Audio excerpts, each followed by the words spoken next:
ಈಗ ತಾವೆಲ್ಲ ಏನು ಮನವಿ ಕೂಡ ಬಂದಿದ್ದೀರಲ್ಲ, ಈ ವಿಚಾರ ನಮಗೆ ಈಗ ತಾವು ಹೇಳ್ತಿರುವಾಗ ತಿಳಿತಾ ಇದೆ. ಈ ಮುಂಚೆ ನಮಗೆ ನೋಡ್ರಿ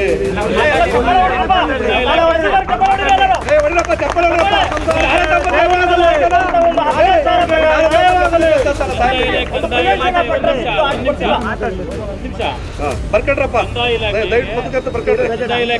ಮನವಿ ಕೊಟ್ಟಿರಲ್ಲ, ನಮ್ಮ ಆರಕ್ಷಕ ಇಲಾಖೆಯವರು ಕೊಟ್ಟಿರ್ತೀರಿ, ಅವರು ಆಕ್ಷನ್ ತಗೋತಾ ಇದ್ದಾರೆ. ಹಾಗಾಗಿ ತಹಸೀಲ್ದಾರ್ಗೆ ತಿಳಿದಿಲ್ಲ ಅಂದ್ರೆ ಅದೇನು ದೊಡ್ಡ ಅಪರಾಧ ಅಲ್ಲ.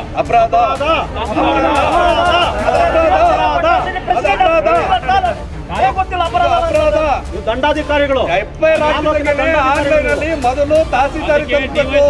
ಈಗ ತಾವೆಲ್ಲ ಏನು ಮನೆಗೆ ಕೂಡ ಬಂದಿದ್ದೀರಲ್ಲ, ಈ ವಿಚಾರ ನಮಗೆ ಈಗ ತಾವು ಹೇಳ್ತಿರುವಾಗ ತಿಳಿತಾ ಇದೆ. ಈ ಮುಂಚೆ ನಮಗೆ ನೋಡ್ರಿ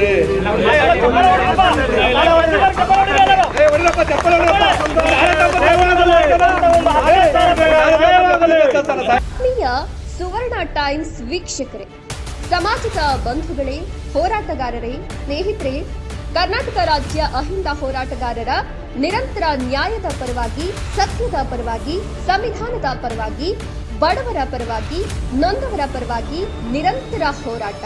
ಇತ್ತೀಚೆಗೆ ಕರ್ನಾಟಕ ರಾಜ್ಯದಲ್ಲಿ ಅತ್ಯಾಚಾರ, ದೌರ್ಜನ್ಯ, ದಬ್ಬಾಳಿಕೆಯ ಪ್ರಕರಣಗಳು ನಡೆದಿದ್ದು, ದಲಿತರಿಗೆ, ಬಡವರಿಗೆ ಯಾವುದೇ ರಕ್ಷಣೆ ಇಲ್ಲದಂತಾಗಿದೆ.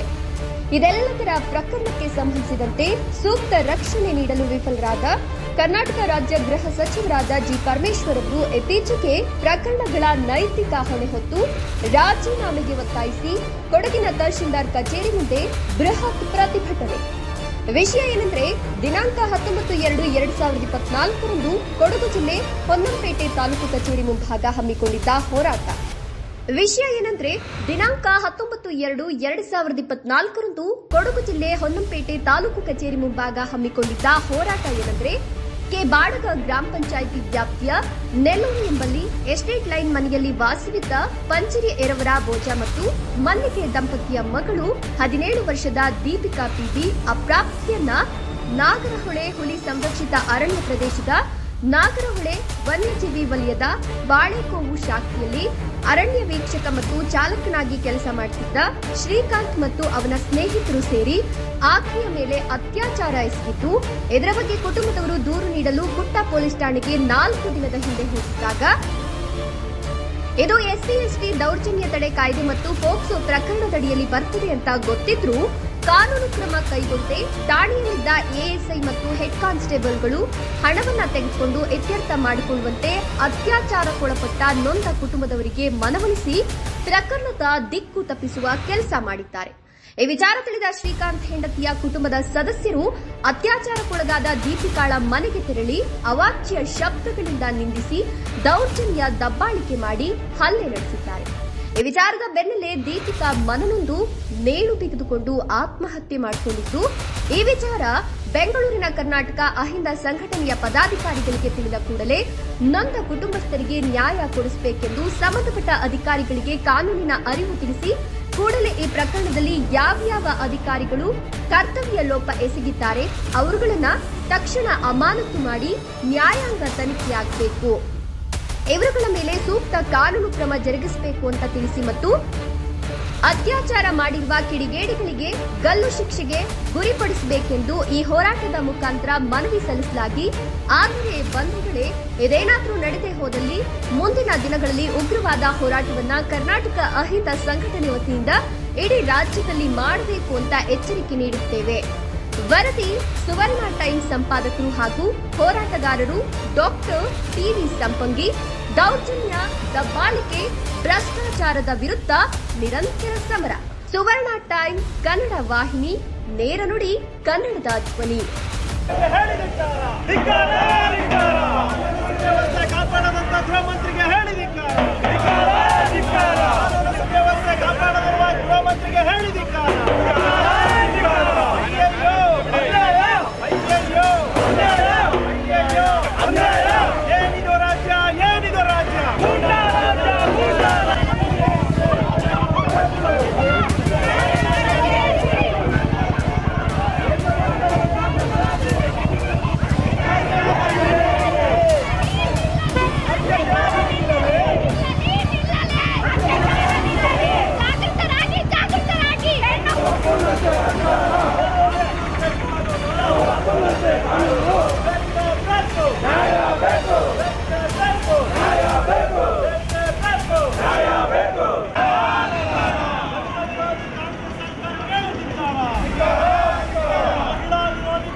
ಈಗ ತಾವೆಲ್ಲ ಏನು ಮನೆಗೆ ಕೊಡಕ್ಕೆ ಬಂದಿದ್ದೀರಲ್ಲ, ಈ ವಿಚಾರ ನಮಗೆ ಈಗ ತಾವು ಹೇಳ್ತಿರುವಾಗ ತಿಳಿತಾ ಇದೆ. ಈ ಮುಂಚೆ ನೋಡಪ್ಪ ನಮಗೆ ನೋಡ್ರಿ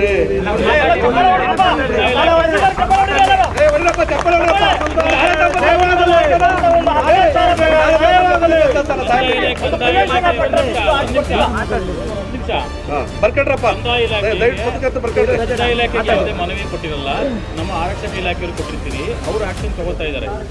ಹಾಗಾಗಿ ತಹಸೀಲ್ದಾರ್ಗೆ ತಿಳಿದಿರ್ಲಿಲ್ಲ ಅಂದ್ರೆ ಅದೇನು ದೊಡ್ಡ ಅಪರಾಧ ಅಲ್ಲ. ಅಪರಾಧ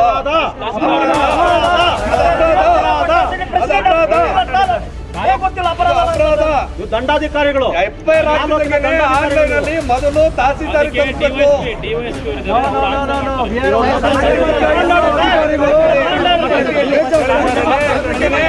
ಅವರು ಮಾನ್ಯ DYSP ಸಾಹೇಬ್ರಿಗಾಗಲಿ ನೀವು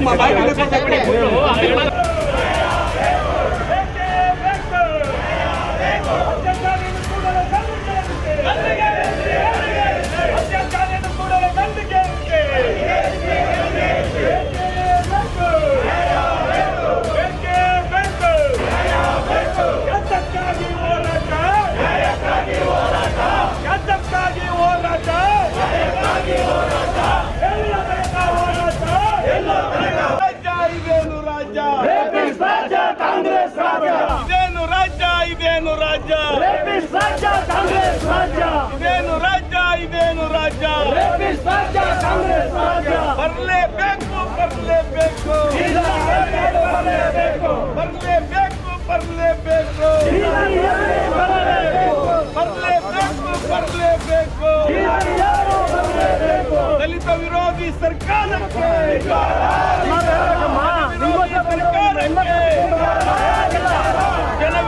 ಸರ್ಕಾರಕ್ಕೆ ಜನ ವಿರೋಧಿ ಸರ್ಕಾರಕ್ಕೆ ಮಹಿಳಾ ವಿರೋಧಿ ಸರ್ಕಾರಕ್ಕೆ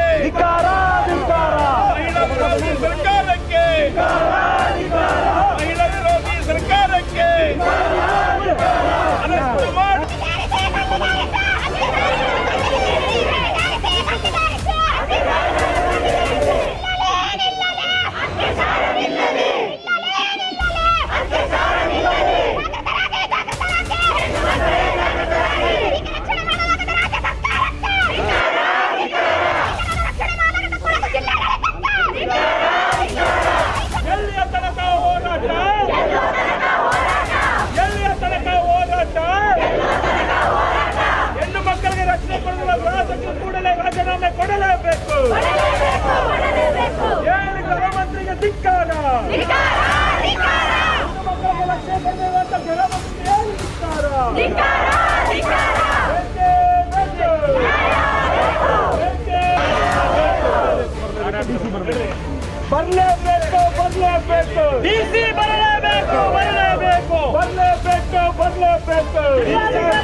ಮೊದಲನೇದಾಗಿ ನಾವು ಕರ್ನಾಟಕ ಅಹಿಂದ ಸಂಘಟನೆಗಳ ಒಕ್ಕೂಟದ ಮುಖಾಂತರ ನಮ್ಮ ಸಂಘಟನೆಯಲ್ಲಿರ್ತಕ್ಕಂಥ ವಿವಿಧ ಸಂಘಟನೆಗಳೆಲ್ಲ ರಾಜ್ಯಾಧ್ಯಕ್ಷಗಳೆಲ್ಲ ರಾಜ್ಯ ಮಟ್ಟದ ನಾಯಕರುಗಳು ನಾವಿಲ್ಲಿ ಬಂದಿದ್ದೀವಿ. ಜೊತೆಗೆ ಇಲ್ಲಿ ಲೋಕಲ್ ಆಗಿ ಇರ್ತಕ್ಕಂಥ DSP ಮತ್ತು ಇತರೆ ಸಂಘಟನೆಗಳು ಮತ್ತು ನಮ್ಮ ಶಂಕರ್ ಅವರ ಬೀರ್ ಸೇನೆ ಎಲ್ಲೂ ಕೂಡ ನಾವು ಸೇರಿಕೊಂಡು ಒಂದು ಕಾರ್ಯಕ್ರಮ ಪ್ರತಿಭಟನೆ ಮಾಡಿದ್ದೀವಿ. ಈ ಪ್ರತಿಭಟನೆ ಉದ್ದೇಶ ಏನಂತ ಹೇಳಿದ್ರೆ ಬಹಳ ಮುಖ್ಯವಾಗಿ ಕೊಡಗು ಜಿಲ್ಲೆ ಭಾಳ ರೀತಿ ಪ್ರಕೃತಿ ಭಾಳ ಸುಂದರವಾಗಿ ಇರ್ತಕ್ಕಂಥ ಒಂದು ಪ್ರದೇಶ.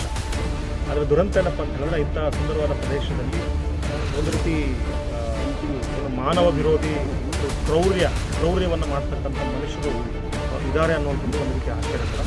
ಯಾಕಂತ ಹೇಳಿದ್ರೆ ಇದೇ ಪೊನ್ನಂಪೇಟೆ ತಾಲೂಕಿನ ಒಂದು ಗ್ರಾಮದಲ್ಲಿ, ನಾನು ಹೆಸರನ್ನು ಹೇಳೋಕೆ ಹೋಗಲ್ಲ ಯಾಕಂದರೆ ಅದು ಮೋಕ್ಷ ಪ್ರಕರಣ ಇದೆ.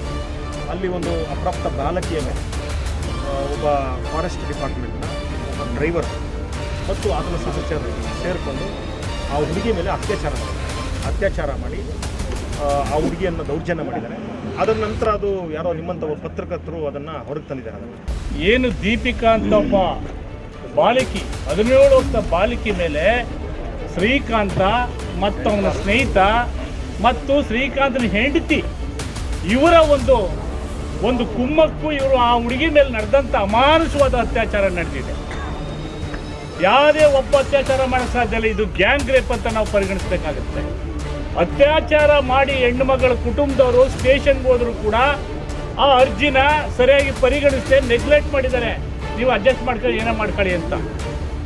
ಆಮೇಲೆ ಆ ಶ್ರೀಕಾಂತನ ಹೆಂಡತಿ ಆ ಹುಡುಗಿ ಮನೆಗೆ ಹೋಗಿ ಆ ಮನೆಗೆ ಕರೆಸ್ಕೊಂಡು ಆ ಹುಡುಗಿ ಮೇಲೆ ಅಮಾನುಷವಾಗಿ ಹೊಡೆದಿದ್ದಾಳೆ. ಆದ್ದರಿಂದ ಈ ಕೇಸಲ್ಲಿ ಯಾರು ಮೂಲಾಧಾರ ಅಂದರೆ ಶ್ರೀಕಾಂತ. ಅವನು ಅರಣ್ಯ ಇಲಾಖೆಯಲ್ಲಿ ಚಾಲಕ ಆಗಿದ್ದಾನೆ. ಅವನ ಮೇಲೆ ಕ್ರಿಮಿನಲ್ ಕೇಸ್ ಆಗಿ ಅವನ್ನ ಕೆಲಸದಿಂದ ಕಿತ್ತಾಕ್ಬೇಕು. ಎರಡನೇದು ಯಾವನು ತಪ್ಪಿಸ್ಕೊಂಡಿದ್ದಾನೆ ಪೊಲೀಸ್ನವ್ರು ಹಿಡಿಬೇಕು. ಮೂರನೇದು ಅವ್ರ ಹೆಂಡತಿ ಆ ಹೆಣ್ಮಗಳಿಗೆ ಅತ್ಯಾಚಾರಕ್ಕೂ ಒಳಗಾಗಿ ನೋವುಪಟ್ಟ ಹೆಣ್ಮಗಳ ಮೇಲೆ ಹಲ್ಲೆ ಮಾಡಿದ್ದಾರೆ. ಇವರು 3 ಜನ ಮೇಲೆ ಕೇಸ್ ಆಗಬೇಕು. ಮತ್ತೆ ಇವ್ರಿಗೆ ಏನು ಆಸ್ತಿ ಇದೆ ಆಸ್ತಿನ ಮುಟ್ಟುಗೋಲು ಹಾಕಬೇಕು. ಶ್ರೀಕಾಂತನ ಸಂಬಳ ಇರ್ಬೋದು, ಜಮೀನು ಇರ್ಬೋದು, ಗದ್ದೆ ತೋಟ, ಈ ಕೊಬ್ಬರಿ ಮೇಲೆ ಇವರು ಈ ರೀತಿ ದಲಿತರ ಮೇಲೆ, ಆದಿವಾಸಿಗಳ ಹೆಣ್ಮಕ್ಳ ಮೇಲೆ, ಗಂಡು ಮಕ್ಕಳ ಮೇಲೆ, ಇವತ್ತು ಕೃಷ್ಣಪ್ಪ ಹೇಳಿದ್ರು, ನಮ್ಮ ಪರಶುರಾಮ್ ಹೇಳಿದ್ರು, ಇಲ್ಲಿ ನಡೀತಾರಂತ ಅಮಾನುಷ ಘಟನೆ ಬಹುಶಃ ಬಿಹಾರ ನೆನಪಾಗ್ತಾ ಇದೆ ನಮಗೆ. ಬೆಲ್ಸಿ, ಪಿಪ್ರ, ಸಾಧುಪುರ, ಕೆಸ್ತಾರ ಇವೆಲ್ಲ ನಡೀತದೆ. ಆ ರೀತಿ ಕೊಡಗು ಜಿಲ್ಲೆಯಲ್ಲಿ ನಡೆದ ಎಲ್ಲ ಮುಚ್ಚೋಗ್ತಾ ಇದೆ. ಈ ಘಟನೆ ನಡೆದಿದ್ರು ಕೂಡ ಯಾವುದೇ ದಲಿತರ ಮೇಲೆ, SC ST ಮೇಲೆ ದೌರ್ಜನ್ಯಗಳಾದ್ರೆ ಹೊಣೆ ಯಾರು? DC ಮತ್ತು SP ಬಂದಿದ್ದಾರಾ? ಇಲ್ಲ. DC ಬಂದಿದ್ದಾರಾ? ಇಲ್ಲ. MLA ಬಂದಿದ್ದಾರಾ? ಸಿದ್ದರಾಮಯ್ಯ ಬಂದಿದ್ದಾನ? ಆಯಾ ಮಾತ್ರ ದಲಿತ ಅಂತ ಹೇಳ್ತಾನಲ್ಲಪ್ಪ, ಸಿದ್ದರಾಮಯ್ಯ ಬಂದಿದ್ದಾನ? ಆದ್ರಿಂದ ಈ ಓಟ್ನವರ ದಯವಿಟ್ಟು ನಂಬಕ್ ಹೋಗಬೇಡಿ. ಯಾವತ್ತಿದ್ರು ನಿಮಗೆ ಕೇಳಿಗಾಲ ತಂದಿಡ್ತಾರೆ. ದಯವಿಟ್ಟು ಕ್ರಾಂತಿಕಾರಿ ಹೋರಾಟದಿಂದ ಮಾತ್ರ ನಮ್ಗೆ ನ್ಯಾಯ ದಕ್ಕುತ್ತೆ. ಹಾಗಾಗಿ ಈ ಕೊಡಗು ಜಿಲ್ಲೆ ನಮ್ಮ ಕೃಷ್ಣಪ್ಪನ ಮೇಲೆ ಹೊಡೆದು ಇವತ್ತು ನಡೀಕಾಗಲ್ಲ. ಕೃಷ್ಣಪ್ಪನ ಮೇಲೆ ಅಲ್ಲೇ ನಡೆದಿದೆ. ಹೊಡೆದವ್ರ ಮೇಲೆ ಕ್ರಮ ಏನೂ ಆಗಿಲ್ಲ. ಇಲ್ಲಿ ಇನ್ನೊಂದು ಕಾನೂನು ಮಾಡಿದ್ರು ಕಳೆದ ಸರ್ಕಾರ.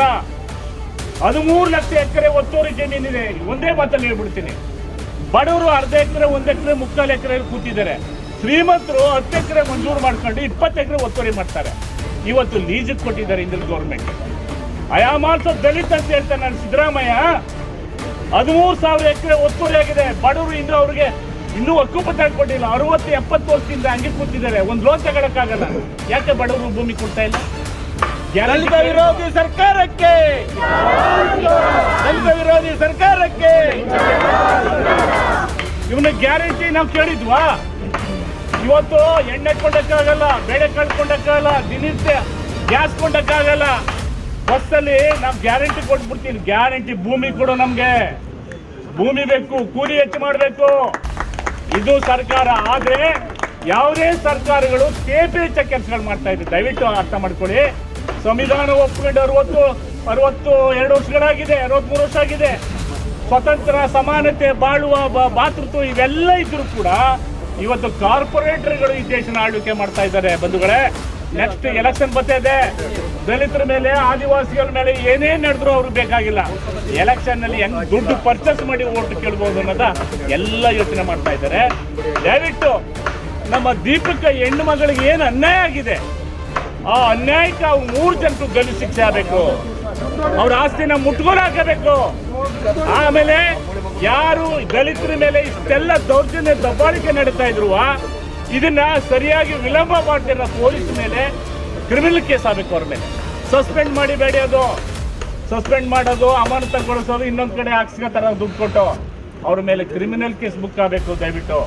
ಹಾಗಾಗಿ ಈ ಹೋರಾಟ ಇಲ್ಲಿಗೆ ನಿಲ್ಲಲ್ಲ. ಇದು ಇವತ್ತು ನಾವು IG ಭೇಟಿ ಮಾಡೋವಂತ ನಮ್ಮ ಟೀಮ್ ಇತ್ತು. ಕೃಷ್ಣಪ್ಪನವರು, ನಮ್ಮ ಪರಶುರಾಮ್ ಹೇಳೋ ಬೇಡಿ, ಇವತ್ತು ಪ್ರೋಗ್ರಾಮ್ ಇದೆ, ನೀವು ಬರಬೇಕು ಅಂತ ಹೇಳಿದ್ರು. ಹಾಗಾಗಿ ಈ ಹೋರಾಟ ಇನ್ನು 3 ದಿನದಲ್ಲಿ ಅವನ್ನ ಅರೆಸ್ಟ್ ಮಾಡಿ ಅವನ್ನ ಕ್ರಿಮಿನಲ್ ಕೇಸ್ ಬುಕ್ ಮಾಡಲಿಲ್ಲ ಅಂದರೆ ಹೋರಾಟ ಬೇರೆ ಸ್ವರೂಪ ಪಡ್ಕೊಳ್ತೇವೆ. ದಯವಿಟ್ಟು ನೀವು ಯಾವುದೇ ಸಂಘಟನೆ ಆಗಲಿ ಐಕ್ಯ ಹೋರಾಟ ಮಾಡಬೇಕು. ಆ ಹೋರಾಟದಿಂದ ಮಾತ್ರ ನಮಗೆ ಇವತ್ತು ನಾವು ಉಸಿರಾಡ್ತಿದ್ದೀವಿ. ಒಂದಷ್ಟು ಸವಲತ್ತು ದಕ್ಕಿದೆ ಅಂದರೆ ಬಾಬಾ ಸಾಹೇಬರು ಬರೆದಂಥ ಸಂವಿಧಾನ ಇದೆಲ್ಲ, ಆ ಸಂವಿಧಾನದ ಅಡಿಯಲ್ಲಿ ನಾವು ಇವತ್ತೆಲ್ಲ ಹೋಗ್ತಾ ಇದ್ದೀವಿ. ದಯವಿಟ್ಟು ನಮ್ಮ ದೀಪಿಕಾ ಆ ಕುಟುಂಬಕ್ಕೆ ರಕ್ಷಣೆ ಕೊಡಬೇಕು. ಮತ್ತು ಯಾರು ಅವನು ಶ್ರೀಕಾಂತ್ನ ಹೆಂಡತಿನ ಅರೆಸ್ಟ್ ಮಾಡಬೇಕು, ಇನ್ನೊಬ್ಬ ತಪ್ಪಿಸ್ಕೊಂಡಿದ್ದಾನೆ ಅವನ್ನ ಅರೆಸ್ಟ್ ಮಾಡಿ ಅವನ ಮೇಲೆ ಕ್ರಿಮಿನಲ್ ಕೇಸ್ ಬುಕ್ ಮಾಡಬೇಕು. ಆದ್ದರಿಂದ ಇದುವರೆಗೆ ಮಾತಾಡೋಕ್ಕೆ ಅವಕಾಶ ಕೊಟ್ಟಂತೆ ಇಲ್ಲಿ ಬಂದಿರೋಂಥ ಎಲ್ಲ ಪ್ರಗತಿಪರ ನಾಯಕರಿಗೂ ನಮ್ಮ ಜನತೆಗೂ ಕೂಡ ನಾನು ವಂದಿಸಿ ನನ್ನ ಮಾತನ್ನು ಮುಗಿಸ್ತಾ ಇದ್ದೀನಿ. ಲಾಲ್ ಸಲಾಂ. ಜೀವಪರವಾಗಿರುವಂಥ ಎಲ್ಲ ಮುಖಂಡರುಗಳೇ, ಇವತ್ತು ನಾವಿಲ್ಲಿ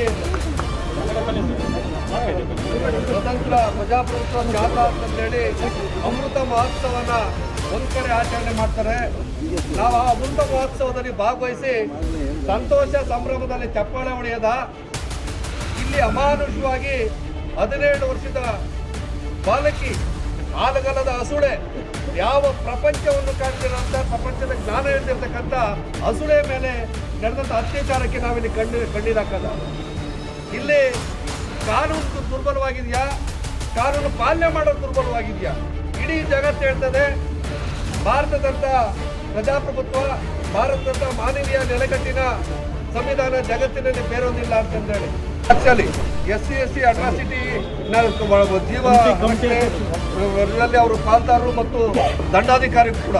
ಆದ್ರೆ ಇಷ್ಟು ಜನ ಬಂದ್ಬಿಟ್ಟು ನಾವಿಲ್ಲೆಲ್ಲ ಹೋರಾಟ ಮಾಡಿ ರಾಜ್ಯದ ಮೂಲೆಯಿಂದ ಇಲ್ಲಿ ಬರುವಂತರೂ ಸಹ ಆ ಹೆಣ್ಣು ಮಗುವಿಗೆ ಆಗಂತ ನ್ಯಾಯನ ಬೆಳಕು ಚೆಲ್ಲದಲ್ಲಿ ವಿಫಲವಾಗಿದ್ದಾರೆ. ಸನ್ಮಾನ್ಯ ತಹಸೀಲ್ದಾರಿಗೆ ತಿಳಿದಲ್ಲಿ ಈ ಪ್ರಕರಣ ಪ್ರಾರಂಭದಲ್ಲೇ ಮುಚ್ಚಾಕುವ ಎಲ್ಲ ತಂತ್ರಗಾರಿಕೆಗಳು ನಡೆದಿದೆ.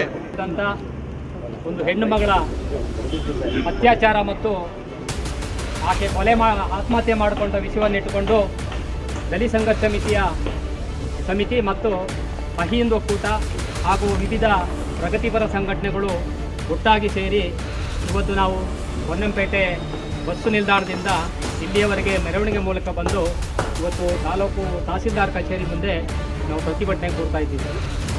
ಬಂಧುಗಳೇ, ಸ್ವಾತಂತ್ರ್ಯ ಸಿಕ್ಕಿ 76-77 ವರ್ಷ ಕಳೆದರೂ ಸಹ ಏನಿವತ್ತು ಪರಿಶಿಷ್ಟ ಜಾತಿ ಮತ್ತು ಪಂಗಡದ ಮೇಲೆ ದೌರ್ಜನ್ಯಗಳು 24/24 ಇಡೀ ದಿವಸ 24 ಗಂಟೆಗಳಲ್ಲಿ ನೀವು ಲೆಕ್ಕ ತಗೊಂಡ್ರೆ 18 ಗಂಟೆಗಳ ಕಾಲ SC/STಗಳ ಮೇಲೆ ರಾಜ್ಯದ ಎಲ್ಲ ಜಿಲ್ಲೆಗಳಲ್ಲಿ ಅತ್ಯಾಚಾರಗಳು, ದೌರ್ಜನ್ಯಗಳು ನಿರಂತರವಾಗಿ ನಡೀತಾ ಇದೆ. ಇಲ್ಲಿ ತನಕ ಬಂದಂಥ ಯಾವುದೇ ಸರ್ಕಾರಗಳು ದಲಿತರನ್ನ ಒಂದು ಒಳ್ಳೆಯ ಸಾಮಾಜಿಕ ಸ್ಥಿತಿಗೆ ತರುವಂಥ ಕೆಲಸವನ್ನು ಮಾಡ್ತಾ ಇಲ್ಲ. ಏನು ಅವರು ಓಟು ರಾಜಕೀಯ ಏನು ಇವತ್ತು ಚುನಾವಣೆಗೆ ಬಂದಂಥ ಸಂದರ್ಭದಲ್ಲಿ ಇಲ್ಲ ಸಲ್ಲದ ಆಶ್ವಾಸನೆಗಳನ್ನು ಕೊಟ್ಟು ದಲಿತರನ್ನ ಒಂದು ದಿಕ್ಕನ್ನು ಕೆಡಿಸಿ ಅವರ ಮನಸ್ಸನ್ನು ಹಾಳು ಮಾಡಿ ಅಮಿಷಗಳು ಒಟ್ಟುಪಡಿಸಿ ತಮ್ಮ ಮತಗಳನ್ನು ಪಡ್ಕೊಂಡು ಇವತ್ತು ಮತ ಗೆದ್ದ ನಂತರ ದಲಿತರ ಯಾವುದೇ ಸಮಸ್ಯೆಗಳಿಗೆ ಸ್ಪಂದನೆ ಕೊಡದೆ ಇವತ್ತು ಇಡೀ ರಾಜ್ಯದಲ್ಲಿ ದಲಿತರ ಮೇಲೆ ದೌರ್ಜನ್ಯಗಳು ನಿರಂತರವಾಗಿ ನಡೀತಾ ಇದೆ. ಇದನ್ನು ದಲಿತ ಸಂಘರ್ಷ ಸಮಿತಿ ಬಹಳ ಕಠಿಣ ಪದಗಳಲ್ಲಿ ಖಂಡಿಸ್ತಾ ಇದ್ದೀವಿ. ಇವತ್ತು ಕೇಸ್ ಮೇಲೆ ಕೇಸ್ ಹಾಕೊಂಡು ಇವತ್ತು ಉದಾಹರಣೆಗೆ ಕೈಸೊಡ್ಲೂರು ಗ್ರಾಮದಲ್ಲಿ ಸುಮಾರು 7 ವರ್ಷದಿಂದ ಸರ್ಕಾರಿ ಜಾಗದಲ್ಲಿ ಸರ್ಕಾರಿ ಜಾಗ ಅಂತ ಹೇಳಿದ್ರೆ EOS ಇರುವಂಥ ಜಾಗದಲ್ಲಿ 7 ವರ್ಷದಿಂದ ಆದಿವಾಸಿಗಳು ವಾಸ ಇದ್ದಾರೆ. ಅವರಿಗೆ ಇವತ್ತಿಗೂ ಕೂಡ ಮೂಲಭೂತ ಸೌಲಭ್ಯ ಸಿಗಲಿಲ್ಲ. ದಲಿತ ಸಂಘರ್ಷ ಸಮಿತಿ ಅನೇಕ ಬಾರಿ ಜಿಲ್ಲಾಧಿಕಾರಿ, ತಾಲೂಕು ಕಚೇರಿ, ಇದೇ ಕಚೇರಿಯಲ್ಲಿ 7 ದಿವಸ ನಾವು ಹಗಲು ರಾತ್ರಿ ಧರಣಿ ಮಾಡಿದ್ದೀವಿ. ನಮ್ಮ ನ್ಯಾಯ ಸಿಗಲಿಲ್ಲ. ಇದನ್ನ ಸಭೆಗಳನ್ನ ಹೇಳೋದು, ನಾವು ಸರ್ವೆ ಮಾಡ್ತೀವಿ ಅಂತ ಹೇಳೋದು, ನಾವು ಸರ್ಕಾರ ವಸತಿ ತಗೋತೀವಿ ಅಂತ ಹೇಳೋದು, ಇಲ್ಲೂ ಸುಳ್ಳು ಹೇಳಿ ನಮ್ಮನ್ನು ವಾಪಸ್ ಕಳಿಸೋದು. ಬಂಧುಗಳೇ, ಇವತ್ತು ನಿಜವಾಗೂ ಇವತ್ತು DSS ಎಲ್ಲ ಪ್ರಗತಿಪರ ಸಂಘಟನೆಗಳು ಒಂದಾಗ್ತಾ ಇದೆ. ಈ ಹೋರಾಟ ನಾವು ವಿಧಾನಸೌಧವರೆಗೂ ನಾವು ತಗೊಂಡು ಹೋಗೋ ಪ್ರಯತ್ನ ಮಾಡೇ ಮಾಡ್ತೀವಿ ಅಂತೇಳಿ ನಾನು ಸರ್ಕಾರಕ್ಕೆ ಎಚ್ಚರ ಪಡ್ತಾ ಇದ್ದೀನಿ. ಇವತ್ತು ಮೊನ್ನೆ ಜಿಲ್ಲಾಧಿಕಾರಿ ಹತ್ರ ಹೋಗಿದ್ದು, ಜಿಲ್ಲಾಧಿಕಾರಿ ನೆಗಡ್ಕೊಂಡು ಮಾತಾಡ್ತಾರೆ, ಆಯಿತು ಸಿಒಗೆ ಮಾತಾಡ್ತೀನಿ ಅಂತೇಳಿ. ಸ್ವಾಮಿ, ಇವರು ಬರೀ 7 ವರ್ಷದಿಂದ ಕೂಡ ಪತ್ರ ವ್ಯವಹಾರ ಮಾಡ್ತಾ ಇದ್ದಾರೆ. ಇಲ್ಲಿಗೆ ನಾವು ಒಂದು ಕಡೆ ಪತ್ರ ಕೊಟ್ಟರೆ ಇನ್ನೊಂದು ಕಡೆ ಪತ್ರ ಕೊಡೋದು, ಇನ್ನೊಂದು ಕಡೆ ಬರೀ ಪೋಸ್ಟ್ಮನ್ ಕೆಲಸನೇ ಮಾಡ್ತಾ ಇರೋದು. ಜಿಲ್ಲಾಧಿಕಾರಿ ಇರ್ಬೋದು, ಇಲ್ಲಿಯ ಸಂಬಂಧಪಟ್ಟ ಇಲಾಖೆ ಇರ್ಬೋದು. ಯಾಕೆ ನಮ್ಮ ಕೊಡಗು ಜಿಲ್ಲೆಯಲ್ಲಿ ಮೂಲಭೂತ ಸೌಲಭ್ಯಕ್ಕೆ ನಾವು ಹೋರಾಟ ಮಾಡ್ತಾ ಇದ್ದೀವಲ್ಲ? ಇವತ್ತು ನಾನು ಹೇಳ್ತೀನಿ, ಇವತ್ತು ಪ್ರತಿಯೊಂದು ಸಂಘಟನೆ ಕೂಡ ಈ ಆದಿವಾಸಿಗಳಿಗೆ ನ್ಯಾಯ ಕೊಡುವಂಥ ಕೆಲಸಗಳು ನಾವೆಲ್ಲರೂ ಸೇರಿ ಮಾಡಬೇಕಾಗಿದೆ ಅಂಥೇಳಿ ನಾನು ಈ 2 ಮಾತಾಡೋಕ್ಕೆ ಅವಕಾಶ ಕೊಟ್ಟಿದ್ದಕ್ಕೆ ನಾನು ಮಾತು ಮುಗಿಸ್ತಾ ಇದ್ದೀನಿ. ಜೈ ಭೀಮ್, ಜೈ ಭೀಮ್. ಈಗ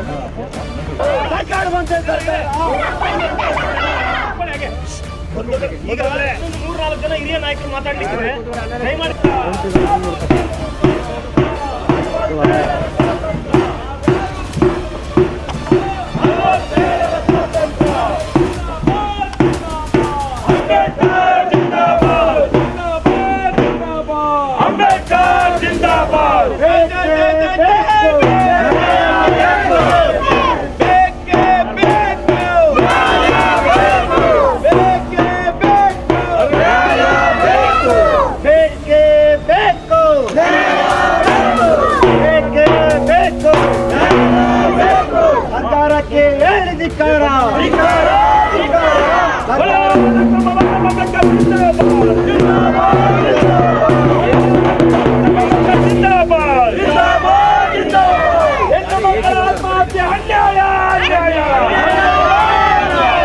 ಮಕ್ಕಳಿಗೆ ನಿರ್ಲಕ್ಷ್ಯ ತೋರಿಸುವ ಪೊಲೀಸ್ ಅಧಿಕಾರಿಗಳಿಗೆ ಧಿಕ್ಕಾರ. ಅತ್ಯಾಚಾರಿಯನ್ನು ಕೂಡಲೇ ಗಲ್ಲಿಗೇರಿಸಿ, ಅತ್ಯಾಚಾರಕ್ಕೆ ಸಪೋರ್ಟ್ ಮಾಡಿರುವಂತಹ ಅಧಿಕಾರಿಗಳನ್ನು ಕೂಡಲೇ ವಜಾ ಮಾಡಿ.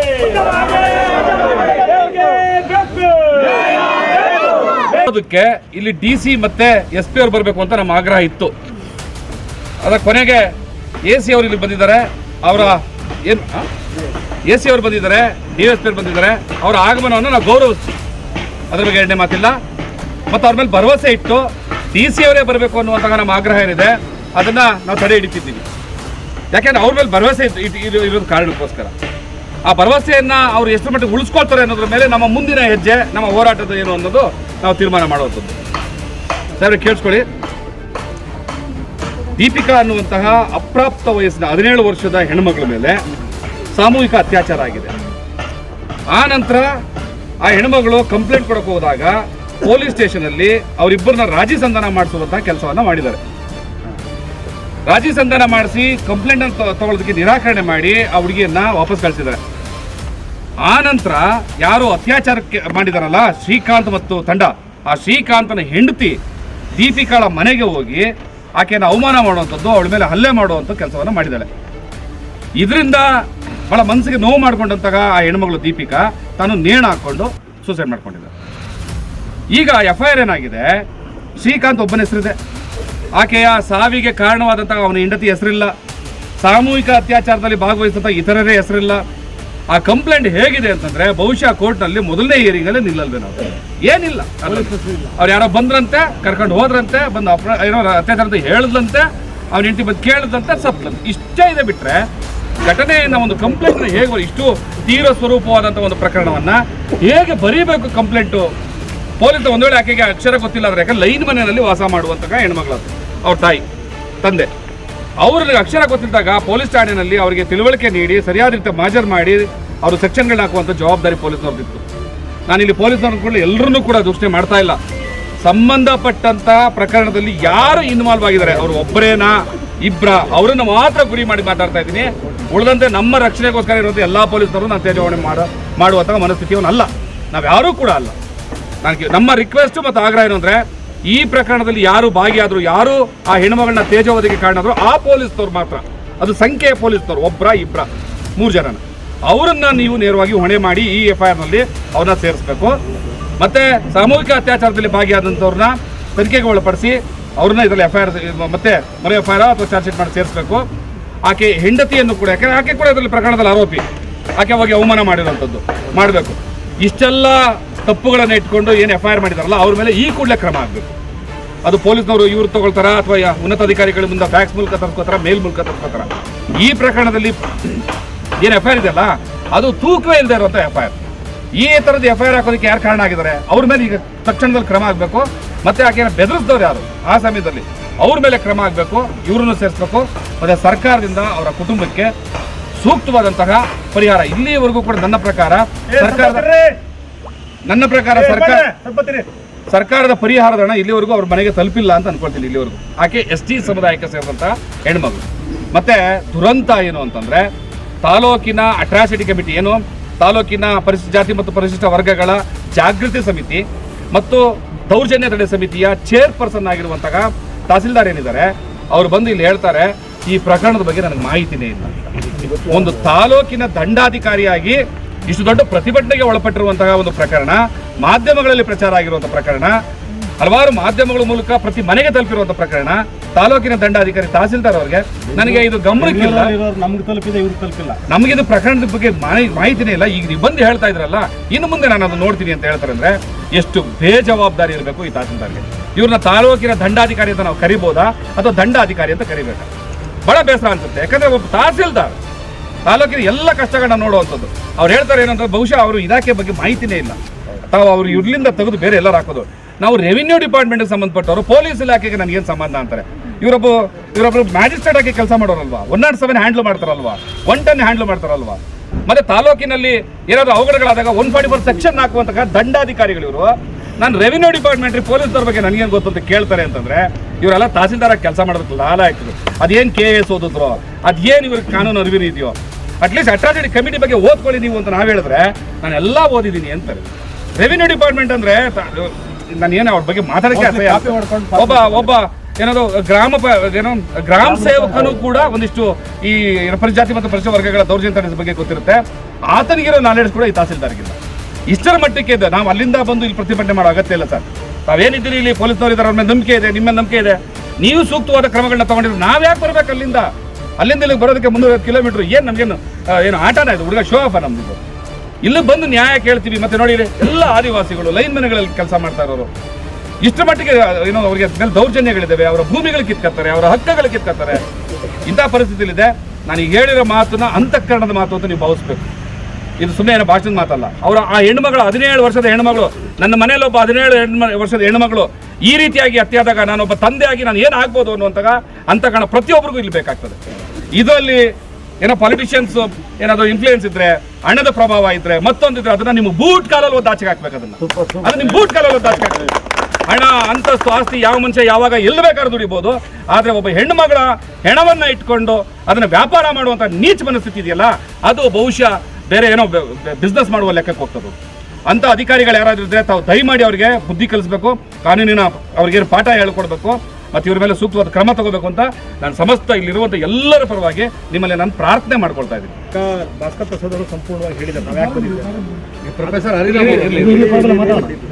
ಹರಿರಾವ್, ಈಗ ನಾವು ಇಲ್ಲಿ ಬಂದ ಮೇಲೆ ನಮ್ಮ ಗಮನಕ್ಕೆ ಬಂದಿದ್ದು ಏನಂತ ಹೇಳಿದ್ರೆ, ಇಲ್ಲಿ ಆದಿವಾಸಿಗಳು ಹೆಚ್ಚಿನ ಪ್ರಮಾಣದಲ್ಲಿ ಇದ್ದಾರೆ. ದುರಂತ ಏನಪ್ಪ ಅಂತ ಹೇಳಿದ್ರೆ, ಮತ್ತೆ ಭೂಮಿ ಯಥೇಚ್ಛವಾಗಿದೆ, ಈ ಕಡೆ ಭಾಳ ಯಥೇಚ್ಛವಾಗಿದೆ ಭೂಮಿ. ಅದರ ದುರಂತ ಏನಂತ ಹೇಳಿದ್ರೆ, ಇಲ್ಲಿ ಸರ್ಕಾರಿ ಜಮೀನನ್ನು ಬಹಳ ಜನ ಪ್ರಭಾವಿಗಳು 20 ಎಕರೆ, 50 ಎಕರೆ, 100 ಎಕರೆ ಒತ್ತುವರಿ ಮಾಡಿಕೊಂಡು, ಆದರೆ ಇವರು ಆದಿವಾಸಿಗಳು ಯಾರು ಮಾತಾಡ್ಬಿಟ್ಟು ಆದಿವಾಸಿಗಳು ಮನೆ ಕಟ್ಕೊಳ್ಳೋದಕ್ಕೆ ಸುಮಾರು 8 ಎಕರೆಯಲ್ಲಿ ಒಂದಿಷ್ಟು ಆದಿವಾಸಿಗಳು ಟೆಂಟ್ಗಳನ್ನು ಹಾಕೊಂಡಿದ್ದಾರೆ. ಮತ್ತೆ ನಿಮ್ಮ ಸರ್ಕಾರಿ ದಾಖಲೆಯಲ್ಲೇ ಅಲ್ಲಿ ನಿವೇಶನಕ್ಕಾಗಿ ಅಂತೇಳಿ ನೋಡಿ, ಇಲ್ಲಿ ನಿಮ್ಮ ದಾಖಲೆ ನೋಡಿ 8 ಎಕರೆ ಆಶ್ರಯ ನಿವೇಶನಕ್ಕಾಗಿ ಅಂತ ನಿಮ್ಮ ದಾಖಲೆಗಳೇ ಹೇಳ್ತಾ ಇದೆ. ಆದರೆ ಇಲ್ಲಿಯವರೆಗೂ ಕೂಡ ನಾವು ದಯಮಾಡಿ ನೋಡಿ, ಇಲ್ಲಿವರೆಗೂ ಕೂಡ ತೆರವುಗೊಳಿಸಿಲ್ಲ, ಅವ್ರನ್ನ ಅಲ್ಲಿ ಇಲ್ಲಿಗೆ ಬಿಡ್ತಿಲ್ಲ. ಮತ್ತೆ ಯಾವಾಗೆಲ್ಲ ಅವರು ಭೂಮಿ ಯಾವಾಗೆಲ್ಲ ಭೂಮಿನ ಕೇಳ್ತಾರೆ, ಅವಾಗೆಲ್ಲ ಪೊಲೀಸರನ್ನ ಬಳಸಿ ಅಲ್ಲಿರ್ತಕ್ಕಂಥ ಬಲಿಷ್ಠರು ಅವ್ರ ಮೇಲೆ ಫಾಲ್ಸ್ ಕೇಸ್ಗಳನ್ನು ಹಾಕೋದು, ಅವ್ರನ್ನ ಸ್ಟೇಷನ್ಗೆ ಹೋಗಿ ಕೂರಿಸ್ಕೊಳ್ಳೋದು, ಕಳ್ಳತನ ಇನ್ನೊಂದು ಕೇಸ್ಗಳ, ಅವ್ರನ್ನ ಮಾನಸಿಕವಾಗಿ ದೈಹಿಕವಾಗಿ ಹಿಂಸೆ ಕೊಡೋದು ಕೆಲಸ ಮಾಡ್ತಾರೆ. ಹಾಗಾಗಿ ತಾವೊಬ್ಬ ರೆವಿನ್ಯೂ ತಾಲೂಕಿನ ಹೆಡ್ ಆಗಿ ದಯಮಾಡಿ, ಈಗ ದಾಖಲೆಯಲ್ಲೇ ಇದೆ. ಈಗ ನಾವು ಇಮಿಡಿಯೇಟಾಗಿ ಹೋದ ತಕ್ಷಣ ಫಾರೆಸ್ಟ್ ಮಿನಿಸ್ಟ್ರು ಕೂಡ ನಾವು ಭೇಟಿ ಮಾಡ್ತೀವಿ, ಟ್ರೈಬಲ್ ಮಿನಿಸ್ಟ್ರು ಕೂಡ ಭೇಟಿ ಮಾಡ್ತೀವಿ, ಅವ್ರ ಗಮನಕ್ಕೂ ತರ್ತೀವಿ. ಹಾಗಾಗಿ ನಾವು ನಿಮ್ಮಲ್ಲಿ ಮನವಿ ಮಾಡೋದೇನಪ್ಪ ಅಂದರೆ, ಈಗೇನೋ ಒಂದು 8 ಎಕರೆ ಜಮೀನಿದೆ ಅದನ್ನು ಅವ್ರಿಗೆ ಬಿಡಿಸ್ಕೊಳಿಸುವಂಥ ಕೆಲಸ, ಮತ್ತು ಅಲ್ಲಿ ಅವ್ರಿಗೆ ಸರ್ಕಾರದಿಂದ ಮನೆಗಳನ್ನು ಕಟ್ಕೊಡುವಂಥ ಕೆಲಸ.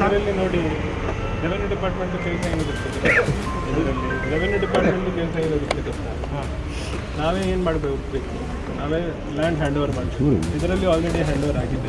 ಇಲ್ಲ ನೋಡಿ, ತಾಲೂಕ್ ಪಂಚಾಯತ್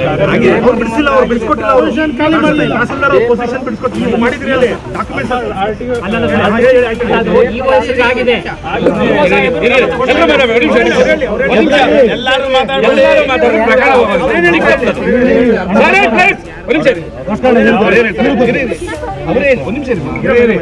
ಮಾತಾಡ್ಲಿ. ಫಸ್ಟ್ ಸೆಂಟ್ರಲ್ ಮಾತಾಡಬೇಡಿ. ಇದು ಇಒ ಹೆಸರು ಆಗಿದೆ ಲ್ಯಾಂಡ್. ಸೊ ನಾವು ರೆವೆನ್ಯೂ ಡಿಪಾರ್ಟ್ಮೆಂಟಿಂದ ನಮಗೆ ಏನು ಕೆಲಸ ಇರುತ್ತೆ ನಾವೇ ಮಾಡಿ ಕೊಡ್ತೇವೆ. ಈಗ ಏನು ಮಾಡಬೇಕು, ಇಒ ITDP ಇರುತ್ತೆ, ಮತ್ತು ಅವರಿಗೆ ಬೇರೆ ಏನು ಡಿಪಾರ್ಟ್ಮೆಂಟ್ಸ್ ಇರುತ್ತೆ, ZPN ಅವ್ರ ಜೊತೆ ಕೋಆರ್ಡಿನೇಟ್ ಮಾಡಿಕೊಂಡು ಇದು ಮನೆ ಕಟ್ಟಿಸ್ತಾರೆ. ಸೊ ನಮ್ಮ ರೆವೆನ್ಯೂ ಡಿಪಾರ್ಟ್ಮೆಂಟ್ ಕೆಲಸ ಆಲ್ರೆಡಿ ಆಗಿದೆ, ಆಲ್ರೆಡಿ ಮ್ಯೂಟೇಷನ್ ಕೂಡ ಆಗಿದೆ, ನಾವೇ ಹ್ಯಾಂಡ್ ಓವರ್ ಕೂಡ ಮಾಡಿದ್ದೀವಿ. ಸೊ ಈಗ ಕೆಲಸ ಯಾರ್ದು ಇರುತ್ತದೆ, ZP ಡಿಪಾರ್ಟ್ಮೆಂಟ್, ತಾಲೂಕ್ ಪಂಚಾಯತ್ ಅವ್ರದ್ದು ಇರುತ್ತದೆ, ITDP ಅವ್ರದ್ದು ಇರುತ್ತದೆ. ನಮ್ಮ ರೆವೆನ್ಯೂ ಡಿಪಾರ್ಟ್ಮೆಂಟ್ ಕೈಯಲ್ಲಿ ಏನಿರುತ್ತದೆ, ಲ್ಯಾಂಡ್ ಹ್ಯಾಂಡ್ ಓವರ್ ಮಾಡಬೇಕು, ನಾವೇ ಆಲ್ರೆಡಿ ಮಾಡಿಕೊಡ್ತೀವಿ. ಇದು ನೀವೇ ಯಾವ ಅಧಿಕಾರಿ ಇರ್ತಾರೆ, ಹಾಂ ನಿಮ್ಮ ಕರ್ತವ್ಯ ನೀವು ಮಾಡಿದ್ರು, ಅದ್ರ ಬಗ್ಗೆ ನೋ ಡೌಟ್. ನೀವು ಯಾರಿಗೆ ಅಂತ ಹಸ್ತಾಂತರಿಸಿದ್ರು ಅವ್ರಿಗೆ ಇಲಾಖೆ ಕೊಟ್ಟಿದ್ದೀರಿ, ಅವರು ಸರಿಯಾದ ಸಮರ್ಪಕವಾದ ಕೆಲಸವನ್ನು ಮಾಡ್ತಾ ಇಲ್ಲ. ಯಾರಿಗೆ ಇದು ನೀವೇ CEO ZP ಅವರು ಅಲ್ಲ CEO ZP ಅಲ್ಲ, ತಾಲೂಕು ದಂಡಾಧಿಕಾರಿ ಅವ್ರು ಏನ್ ಮಾಡ್ತಾರೆ ಇದನ್ನ ಸಂಬಂಧಪಟ್ಟ ಸರ್ ಒಂದು ನಿಮಿಷ ಕೇಳಿಸ್ಕೊಳ್ಳಿ ಪ್ಲೀಸ್ ಕೇಳಿಸ್ಕೊಳ್ಳಿ, ನಾನು ಹೇಳೋದು ಕೇಳಿಸ್ಕೊಳ್ಳಿ. ನೀವು ಲ್ಯಾಂಡ್ ಇಶ್ಯೂ ಬಗ್ಗೆ ಎಂಟೈರ್ಲಿ ಕೇಳಿದೆ, ನೀವು ಏನು ಹೇಳ್ತಾ ಇದ್ದೀರಿ ಇದನ್ನು ಕೇಳಿ. ಅದರ ಬಗ್ಗೆ ಈಗ ನೀವು ಹ್ಯಾಂಡ್ ಓವರ್ ಮಾಡಿದ್ರ ಬಗ್ಗೆ ಹೇಳ್ತಾ ಇದ್ದೀರಿ. ನಾವು ನಮ್ದು ಕೆಲಸ ಏನು, ರೆವೆನ್ಯೂ ಡಿಪಾರ್ಟ್ಮೆಂಟ್ ಏನು ಲ್ಯಾಂಡ್ ಇದೆ ಐಡೆಂಟಿಫೈ ಮಾಡಬೇಕು, ಸರ್ವೆ ಮಾಡಬೇಕು, ಮತ್ತೆ ತದನಂತರ ಯಾವ ಡಿಪಾರ್ಟ್ಮೆಂಟಲ್ಲಿ ಅಭಿವೃದ್ಧಿ ಕೊಡ್ತೀನಿ ಸರ್. ಒಂದೇ ನಿಮಿಷ ಇರಿ ಸರ್, ನಾವು ಮಾತ್ರ ಬೀಳೋದ್ರಿಂದ ಡೈವರ್ಟ್ ಮಾಡ್ತೀವಿ. ಇರಿ ಸರ್, ಆಮೇಲೆ ನೀವೇ ಹೇಳಿದ್ರಂತೆ ಇರಿ. ನಮ್ದು ಕೆಲಸ ಏನಿರುತ್ತದೆ, ಲ್ಯಾಂಡ್ ಐಡೆಂಟಿಫೈ ಮಾಡಬೇಕು, ಮತ್ತೆ ಅದು ಹ್ಯಾಂಡ್ ಓವರ್ ಮಾಡಬೇಕು, ಮತ್ತೆ ಸಂಬಂಧಪಟ್ಟ ಡಿಪಾರ್ಟ್ಮೆಂಟ್ ಅಧಿಕಾರಿಗಳು ಅದು ಡೆವಲಪ್ ಮಾಡಬೇಕು, ಮತ್ತೆ ಯಾರು ನಿವೇಶನದಲ್ಲಿ ಏನೇನು ಪಟ್ಟಿಯಲ್ಲಿ ಯಾರ್ಯಾರ ಹೆಸರಿರುತ್ತೆ ಅವರಿಗೆ ಹ್ಯಾಂಡ್ ಓವರ್ ಮಾಡಬೇಕು. ಸೊ ಈಗ ಅವ್ರದ್ದು ಹೆಡ್ ಯಾರು, ಸೊ ತಹಸೀಲ್ದಾರ್ ನನಗೆ ರಿಪೋರ್ಟ್ ಮಾಡ್ತಾರೆ, DCಗೆ ರಿಪೋರ್ಟ್ ಮಾಡ್ತಾರೆ, ಅದಕ್ಕೆ ನಾನು ಇದರಲ್ಲಿ ತಾಲೂಕ್ ಪಂಚಾಯತ್ ನನಗೆ ರಿಪೋರ್ಟ್ ಮಾಡ್ತಾರೆ, ತಹಸೀಲ್ದಾರ್ಗೆ ರಿಪೋರ್ಟ್ ಮಾಡ್ತಾರೆ. ಅವರು ಯಾರ ಕಡೆ ರಿಪೋರ್ಟ್ ಮಾಡ್ತಾರೆ, CO ಜಿಲ್ಲಾ ಪಂಚಾಯತ್. ನೀವೇ ಅವರ ಕಡೆ ಹೋಗಿ ಇದು ಮಾಡ್ಬೋದು. ಲಾಸ್ಟ್ ಟೈಮ್ ಇದು ಪೊನ್ನಂಪೇಟೆದಲ್ಲಿನ last time human rights commission chairperson ಬಂದಿದ್ದಾರೆ, ಆವಾಗ ಕೂಡ ನಾನು ಅವರ ಜೊತೆ ಹೋಗಿದ್ದೆ, ಲ್ಯಾಂಡ್ ನೋಡಿದ್ದೆ. ಅವರು ಕೂಡ ಹೇಳಿದ್ದಾರೆ ನಮ್ಮ ರೆವೆನ್ಯೂ ಡಿಪಾರ್ಟ್ಮೆಂಟಿಂದ ಆಯಿತು, ಇದು PDO ಮತ್ತು ತಾಲೂಕ್ ಪಂಚಾಯತ್ PO ಇದು ತಹಸೀಲ್ದಾರ್ ದಂಡಾಧಿಕಾರಿ ಕ್ಲೀನಾಗಿ ಕೇಳಿಸ್ಬೋದು. ನಾನು ಮಾತಾಡ್ತಾ ಇರೋದು ಇವಾಗ ಈ ರೆವಿನ್ಯೂ ಪರ್ಟಿಕ್ಯುಲರ್ ಠಾಣಿ ಬಗ್ಗೆ ಮಾತಾಡ್ತಿಲ್ಲ. ಇಲ್ಲಿ ಅನ್ಯಾಯ ಆಗಿದೆ. ಯಾರು ನೀವು ಯಾರಿಗೆ ಹ್ಯಾಂಡ್ ಓವರ್ ಮಾಡಿದಿರಲ್ಲ ಅವರು ಸರಿಯಾಗಿ ಕೆಲಸ ಮಾಡದೆ ಈ ಜನಕ್ಕೆ ಅನ್ಯಾಯ ಆಗಿದೆ. ಆಗ ಈ ಜನಕ್ಕೆ ಅನ್ಯಾಯ ಆಗಿರೋದನ್ನ ಗಮನಿಸಬೇಕಾಗಿರೋದು ತಾಲೂಕು, ವಿಭಾಗ ಮಟ್ಟ ಮತ್ತು ಜಿಲ್ಲಾ ಜಾಗೃತಿ ಸಮಿತಿ, ಪರಿಶಿಷ್ಟ ಜಾತಿ ಮತ್ತು ಪರಿಶಿಷ್ಟ ವರ್ಗಗಳ ದೌರ್ಜನ್ಯ ತಡೆ ಸಮಿತಿಯ ಚೇರ್ಪರ್ಸನ್ ತಾಲೂಕಿನಲ್ಲಿ ತಹಸೀಲ್ದಾರರು, ವಿಭಾಗ ಮಟ್ಟದಲ್ಲಿ AC, ಜಿಲ್ಲಾ ಮಟ್ಟದಲ್ಲಿ DC. ಸೊ ಈಗ ದೌರ್ಜನ್ಯ ಆಗಿದೆ ಅಂತ ಅರ್ಥ ಗೊತ್ತಾಯ್ತಲ್ಲ ತಾಲೂಕಲ್ಲಿ, ಇದು ರೆವಿನ್ಯೂ ಮ್ಯಾಟರ್ ಇರ್ಬೋದು, ಆದರೆ ದೌರ್ಜನ್ಯ ಆಗ್ತಾ ಇದೆಯಲ್ಲ ಆ ಪ್ರಕರಣದಲ್ಲಿ EOನ ನೀವು ಪಾರ್ಟಿ ಮಾಡಿ ಯಾಕೆ ಸರಿ ಮಾಡಲ್ಲ? ನೀವೇ ನಾನು ಕಟ್ತಿರೋ ಒಂದು ಮನೆ ಕೊಡಿ, ಕಾನೂನು ಪ್ರಕಾರ ಏನು ಮಾಡ್ಬೋದು ಅಷ್ಟೇ. ಸೊ ಇವಾಗ ನಮಗೆ ಸಂಬಂಧ ಇಲ್ಲ ಅಂತ ತಾವು ಹೇಳಕ್ ಬರಲ್ಲ. ಇಲ್ಲ, ನನ್ನ ಸಂಬಂಧ ಇಲ್ಲ ಅಂತ ಹೇಳಲ್ಲ. ಅದೇ ಅಷ್ಟೇ ಸಾಕು. ಈಗ ಅರ್ಥ ಆಯ್ತಾ? ಈಗ ನೀವು ಒಂದು ನಿಮಿಷ ಈಗ ನೀವೇನ್ ಮಾಡ್ತೀರಿ, EO ಅವ್ರ ಮೇಲೆ ಕಂಪ್ಲೇಂಟ್ ಮಾಡಿ, ಪ್ಲೀಸ್ EO ಅವ್ರ ಮೇಲೆ ಕಂಪ್ಲೇಂಟ್ ಮಾಡಿ, ನೀವು ಹ್ಯಾಂಡ್ ಓವರ್ ಮಾಡಿರೋದು ಸರಿ ಅಷ್ಟೇ, EO ಅವರು ತನ್ನ ಜವಾಬ್ದಾರಿ ನಿರ್ವಹಿಸ್ತಾ ಇಲ್ಲ, ಹಾಗಾಗಿ ನಮಗೆ ಸಮಸ್ಯೆ ಆಗ್ತಾ ಇದೆ. ತಾವು ಈ ಸಮಿತಿಯ ಚೇರ್ಪರ್ಸನ್ ಇದ್ದೀರಿ, ಅದು ಜಿಲ್ಲಾ ಜಾಗೃತಿ ಸಮಿತಿ ಅಥವಾ ವಿಭಾಗ ಮಟ್ಟದ ಜಾಗೃತಿ ಸಮಿತಿ ಅಥವಾ ತಾಲೂಕು ಮಟ್ಟದ ಸಮಿತಿ ಇದ್ದರೆ ಇದನ್ನು ಸರಿ ಮಾಡಿಕೊಡಿ ಅಂತ ಹೇಳಿ ಸ್ಪೆಷಲ್ ಮೀಟಿಂಗ್ ಕಾಲ್ ಮಾಡೋದಕ್ಕೆ ಅವಕಾಶ ಇದೆ. ಸ್ಪೆಷಲ್ ಮೀಟಿಂಗ್ ಕಾಲ್ ಮಾಡಿ EO ಅವ್ರನ್ನ ಅಪರಾಧಿ ಸ್ಥಾನದಲ್ಲಿ ನಿಲ್ಲಿಸಿ ನೀವು ಸರಿ ಮಾಡ್ಕೊಂಡು ಅಷ್ಟೇ. ಓಕೆ ಅಲ್ಲ ಸರ್? ಈಗ ಹೆಣ್ಮಕ್ಳು ವಿಚಾರ ಬಗ್ಗೆ ಕೂಡ ಕಾನೂನು ಪ್ರಕಾರ ಏನೇನು ಮಾಡಬೇಕು ನಾನು ಮಾಡಿಕೊಡ್ತೀನಿ. ಇದರ ಬಗ್ಗೆ ಕೂಡ ನಿಮ್ಮ ಏನಾದರೂ ಮನವಿ ಇದೆ ರಿಟರ್ನ್ದಲ್ಲಿ ಇದು ಕೊಡಿ, ನಾನು ಇಮಿಡಿಯೇಟ್ ಆಗಿ ಮೇಡ್ ಆಕ್ಷನ್ ತಗೋತೀರಾ? ಅಲ್ಲ, ಗಮನ ಬಂದಿದೆ ಇಲ್ಲ ಅಂತ ಹೇಳ್ಬಿಟ್ಟು ಬಂದಿದೆ. ತಹಸೀಲ್ದಾರ್ ಹೇಳ್ತಾರೆ ನಮ್ಮ ಗಮನ, ಅವ್ರಿಗೆ ಒಂದು ಕಾನೂನು ಅವ್ರ ಶಿಸ್ತು ಕ್ರಮ ಏನಿಲ್ವಾ ಅವ್ರ ವಿರುದ್ಧ? ಅದೇ ಹೇಳ್ತಾ ಇದ್ದೀನಿ, ಕಾನೂನು ಪ್ರಕಾರ ಏನು ಮಾಡ್ಬೋದು ನಾನು ಮಾಡ್ತೀನಿ. ಅಲ್ಲ, ಯಾಕಂದ್ರೆ ನಮ್ಮ ರೈಟಿಂಗ್ ಅಲ್ಲಿ ತಹಸೀಲ್ದಾರ್ ಮೆನ್ಷನ್ ಮಾಡಿಲ್ಲ, ನಾವು ಬಂದಿದ್ದು ಆಲ್ರೆಡಿ ಏನಾಗಿದೆ ಆ ಪ್ರಕರಣ ಮಾತ್ರ. ಸೊ ಇದು ಓವರಲ್ಲಿ ಏನು ಹೇಳ್ತಾ ಇದ್ದೀವಿ ಅದನ್ನು ಕೂಡ ಪರಿಗಣಿಸಬೇಕು. Thank you. ಪರಿಶೀಲನೆ ಮಾಡ್ತೀನಿ. ಅವರು ಆಕ್ಷನ್ ತಗೊಂಡ್ಬಿಟ್ರೆ ಸಮಯ ಅಗತ್ಯ ಇಲ್ಲ. ಆಕ್ಷನ್ ತಗೊಳ್ಳಿಲ್ಲ 2-3 ದಿವಸ ವೆಯ್ಟ್ ಮಾಡ್ತೀವಿ, ಮತ್ತೆ ಬರ್ತೀವಲ್ಲ ನಾವು.